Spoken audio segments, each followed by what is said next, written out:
কলকাতা মেট্রোকে আগামী দিনে আরো স্মার্ট আরো আধুনিক করার চিন্তা ভাবনা মাথায় রেখে আমরা 100% ডিজিটালাইজেশন কিছু স্টেশনে আইডেন্টিফাই করেছি। এই স্টেশনগুলোকে আমরা নো কাউন্টার স্টেশন হিসেবে চিহ্নিত করছি।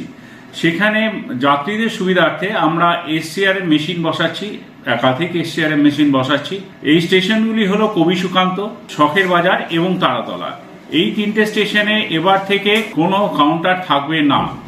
আমরা এই স্টেশনগুলিতে যাত্রীদের সুবিধার্থে ইউপিআই পেমেন্টের ব্যবস্থা রেখেছি, যেখানে টোকেন স্মার্ট কার্ড তারা ইউপিআই পেমেন্টের মাধ্যমেই তারা কাটতে পারবে। স্মার্ট কার্ড রিচার্জও ইউপিআই পেমেন্টের দ্বারাই করতে পারবে।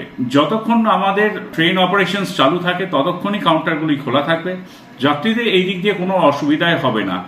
আমরা চাই আমাদের কলকাতা আরো স্মার্ট আরো আধুনিক, বিদেশের সঙ্গে কম্পেয়ার করার একটা ধাপ মাত্র। যাত্রীদের সহযোগিতা আমরা কামনা করি। ধন্যবাদ।